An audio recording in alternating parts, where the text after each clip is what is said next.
Yahweh, siya Yahweh say ang may likha ng ating buhay. Aba Yahweh.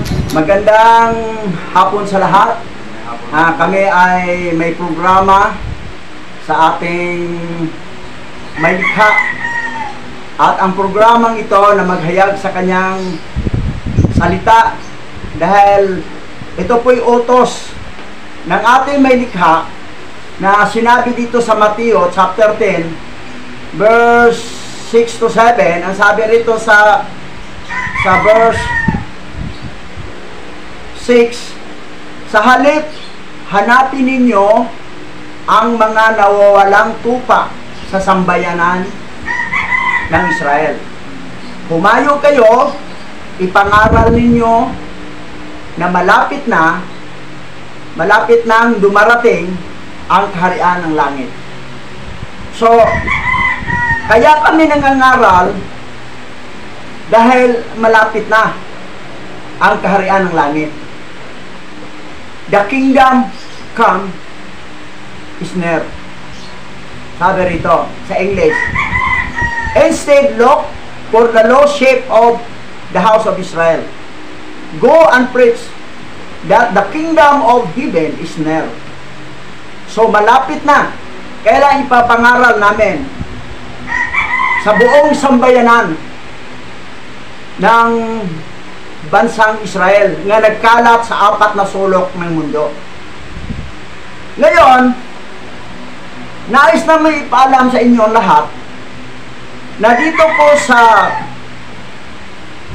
Exodo chapter 3 verse 13, pakibasa po. Exodo chapter 3 verse 13. At sinabi ni Moises kay Alahayam, narito, ako'y paroroon sa mga anak ni Israel, at aking sasabihin sa kanila ang alahay ng ating mga ninuno na nagsugo sa akin sa inyo. At kung tatanungin nila ako kung ano ang iyong pangalan, ano ang aking sasabihin sa kanila. So ito po ay sinabi ni Moses dahil sinabihan siya ni Alahayam na bumalik ka sa Egypt at sabihin mo sa mga anak ni Israel. Ngayon, ang sabi ni Moses, kung magtanong sila sa akin, ano ang sasabihin ko? Ano ang pangalan mo? Ngayon, ituloy natin sa 14. Basa. At sinabi ni Alahayam kay Moises, Ahaya, Ashar, Ahaya, ako nga, si ako nga. At kaniyang sinabi, ito ang iyong sasabihin sa mga anak ni Israel. Ako nga ang nagsugo sa iyo. Actually, itong talata nito, maraming na misinterpret dito eh.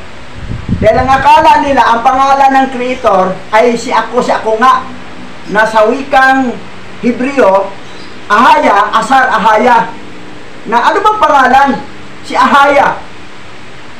So, hanggang dito na kasi sila sa 14. Pero pag idugtong to sa 15, malalaman. May tanong ba kayo patungkol dito? Ipo,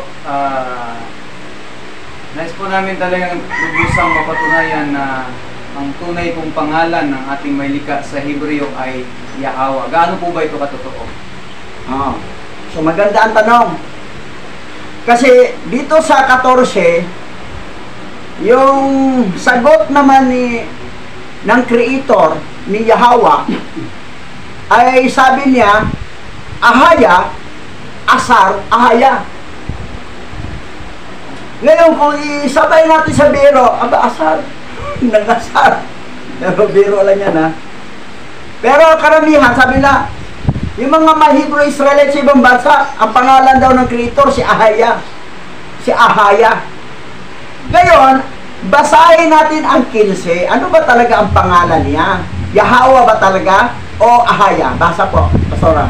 At sinabi ni Alahayam kay Moises, ganito ang iyong sasabihin sa mga anak ni Israel. Si Yahweh ang alahay ng inyong mga magulang, ang alahay ni Abraham, ang alahay ni Isaac, at ang alahay ni Jacob ay nagsugo sa akin sa inyo, at ito ang aking pangalan magpakailanman, at ito ang aking alaala sa lahat ng saling lahi. So, sa nagtanong, malinaw po ang sinabi. Yahweh ang kanyang pangalan, hindi Ahaya, Asar, Ahaya. Ako si ako nga. Hindi. Sinabi niya, ako si ako nga, ako, existensya, na siya talaga. Sino ang pangalan niya? Na siya. Si Yahweh.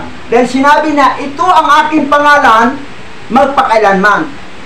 Ipoprove pa natin sa ibang talata. Dito sa Isaiah, chapter 42, verse 8. Pakibasa, Pastora.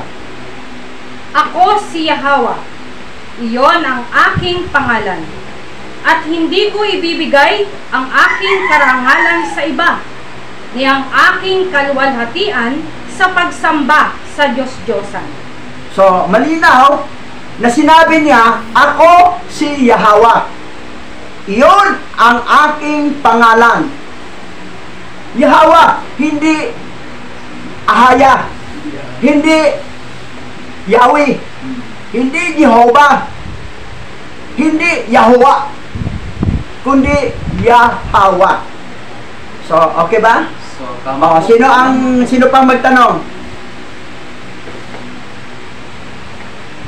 Si Yahweh sa iba ay isang tagapagligtas sa atin, sa ating mga kasalanan.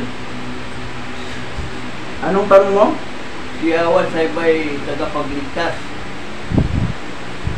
Si Yahweh sa iba ang tagapagligtas na kumbaga nagpapatawad sa ating kasalanan. Okay.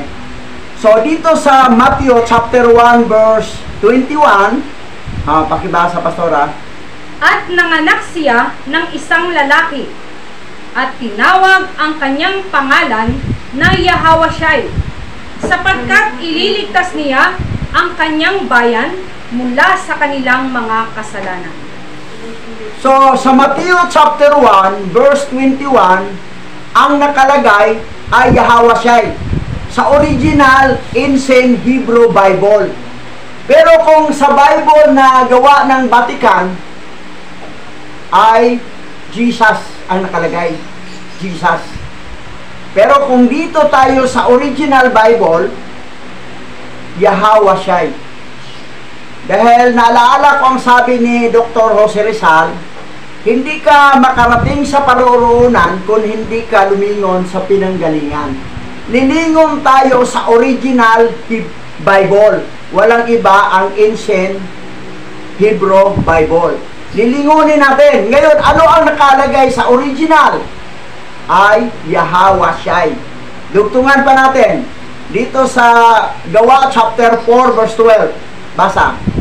Ang kaligtasan ay matatagpuan lamang kay Yahawashai, sapagkat sa silong ng langit, ang kanyang pangalan lamang ang ibinigay ng alahayam sa kaligtasan ng sangkatauhan. So, ano ang nakasulat sa original ancient Hebrew Bible? Ay Yahawashai ang tagapagligtas. Hindi po Jesus Christ. Dahil ang linaw po sa original ancient Hebrew Bible. Siyempre, original na yan eh. Saan ba ang paniwalaan natin? Yung original at yung salin-salin na sa ibang wika.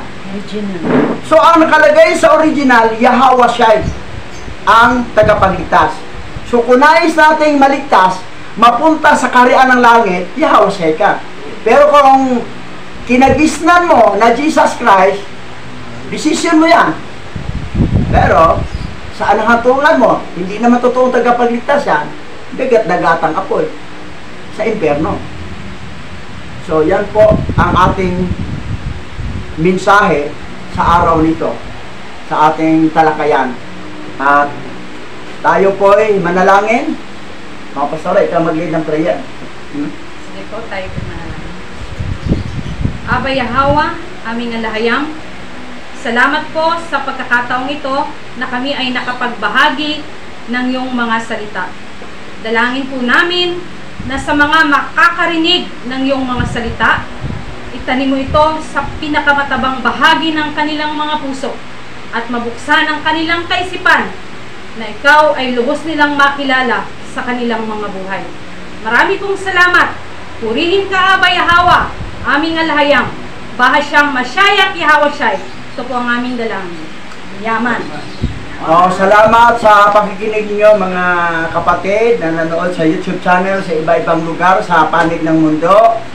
Biblis, Shalom. Bye-bye. Bye-bye.